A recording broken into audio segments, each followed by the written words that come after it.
Okay, as usual, let us start our Dhamma talk by saying Namo Tassa 3 times. Namo Tassa Bhagavato Arahato Samma Sambuddhassa. Namo Tassa Bhagavato Arahato Samma Sambuddhassa. Namo Tassa Bhagavato Arahato Samma Sambuddhassa.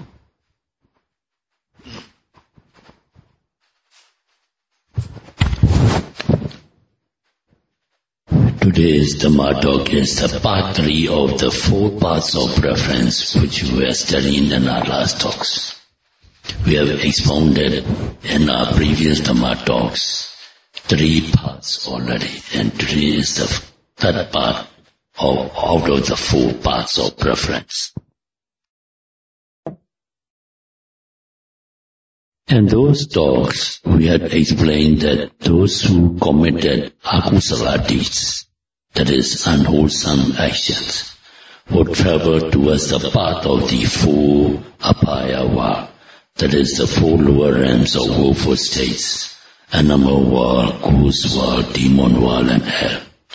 And those who indulge in kusala deeds or wholesome activities, such as dana or generosity, and sila or morality, would travel towards existences of human or heavenly beings. Today, let us study about the better path, that is the 3rd part of the preference out of the 4. The better path means the path leading to the heavenly beings of the Brahma world, regarded as more noble than the Deva world. The longevity of life in those Brahma is more than in the Deva world. Moreover, there is no anxiety for sensual pleasures, as in the Deva world. Dana and sila, generosity and morality alone are not enough to travel the path towards the Brahma world. Samatha bhavana or tranquility meditation can only lead to the Brahma world. Nivaranas and Pali and hindrances can be suppressed by the practice of Samatha bhavana. A person who has gained the human existence can be regarded as a traveler who has reached a railway junction. At the junction, the traveler can buy a ticket to go to the upcountry, or one may buy to go to the leftward or rightward direction, according to one's wish. A person who has achieved the human world has the option to do unwholesome deeds and travel towards the 4 apaya worlds or 4 lower realms of woeful states. Or one can also practice wholesome deeds of dana or generosity and sila or morality and travel towards the human or heavenly worlds. By practicing samatha bhavana or tranquility meditation, one can also travel towards the Brahma world. Samatha has the attribute of repressing the hindrances. There are 5 hindrances or nivaranas which we have mentioned often in our talks. One is kamicchanda nivarana, that is sensuous desire. 2. Vyapada nivarana, ill will. 3.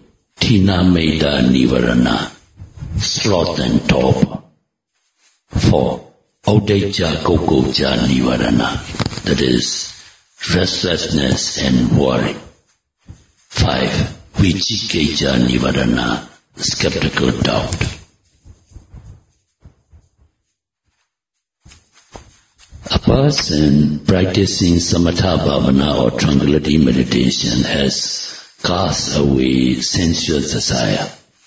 One dwells with a heart free from sensuous desire. From desire he cleanses his heart. But it is not total annihilation. It is a temporary suspension called overcoming through repression.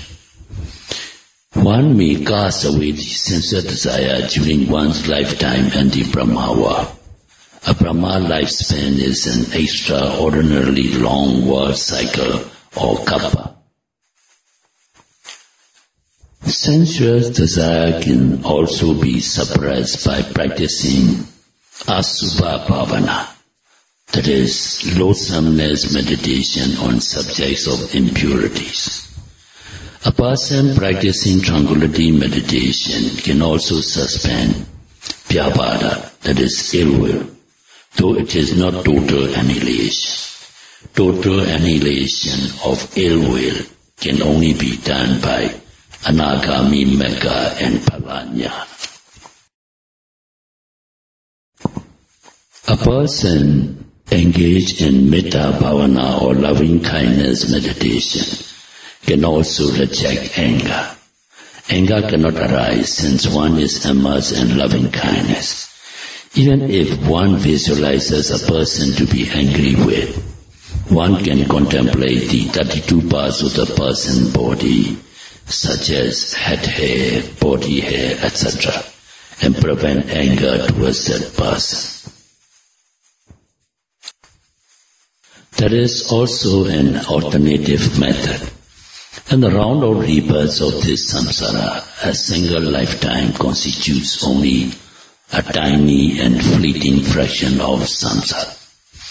At one time or other existences, that person one is angry with may be a relative, a brother or a sister, or a mother or a son. On this assumption of a previous relationship, the anger towards that person can also subside. In such a way, one can cast away ill will. One dwells with a heart free from ill will, cherishing love and compassion towards all living beings. One cleanses one's heart from ill will.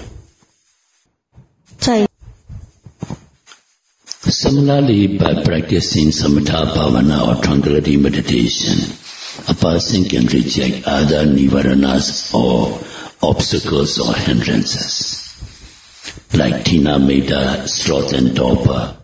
One can also reject audeja, kokoja, restlessness and worry. One has cast away restlessness and worry, dwelling with mind undisturbed, with heart full of peace. One cleanses one's mind from restlessness and worry. One can also reject vicikicca nivarana, that is skeptical doubt. Dwelling free from doubt, full of confidence in the good, one cleanses one's heart from doubt. And samatha bhavana or tranquility meditation, Buddha described, there are 40 subjects to contemplate. One of them is Patavi Kasina, that is At Kasina. Patavi is earth, a round piece of earth called Parikama Nimitta, the preliminary sign. One has to concentrate one's full and undivided attention on this round piece of earth, until at last one perceives, even with the eyes closed, a mental reflex, the acquired image called Ogaha Nimitta. This kind of samatha bhavana or tranquility meditation is called Parikama Bhavana. Now, while continuing to direct one's attention to this image, there may arise the spotless and immovable counter concentration like clean and shining full moon, called Patibhaga Nimitta. By repeated contemplation of this Patibhaga Nimitta, Upachara Samadhi, neighborhood concentration is achieved. While still persevering in the concentration on the Patavi Kasina or Earth disk, one finally reaches a state of mind where all sense activity is suspended. where there is no more seeing and hearing, no more perception of bodily impression and feelings. I call this state as Appana Samadhi, or the state of mental absorption, which will eventually lead to jhanic achievement.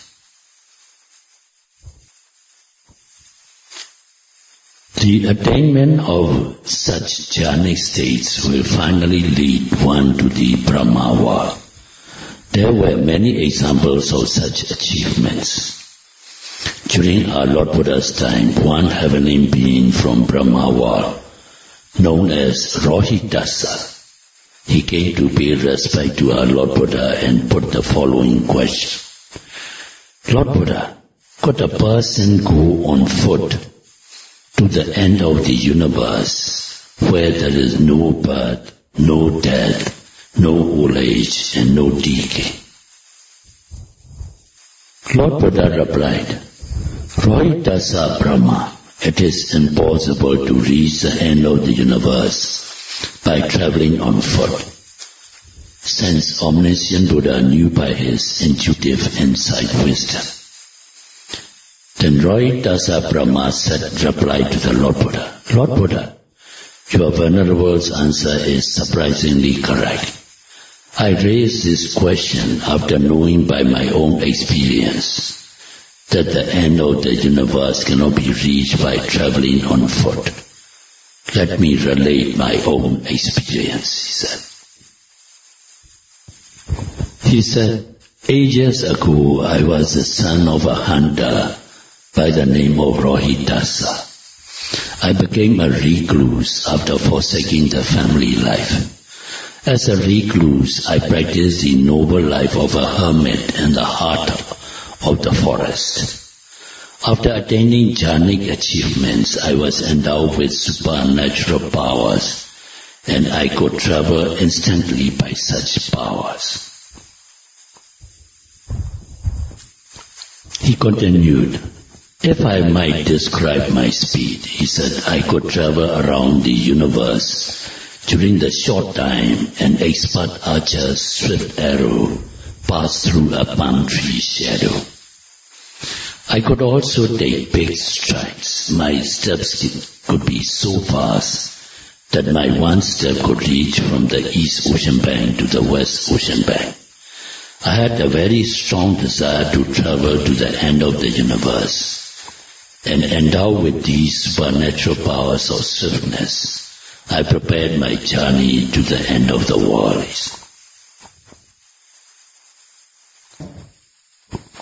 He continued, he said, leaving aside the time for rest and toilets, I traveled for a full 100 years with all the powers and swiftness at my command.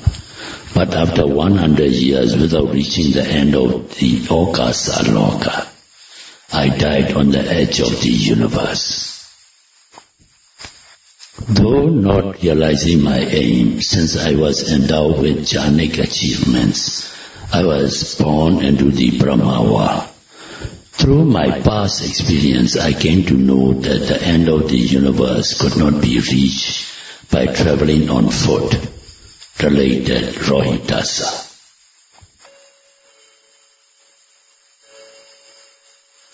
This Rohitasa Brahma was the son of a hunter who became a hermit and practiced as a recluse.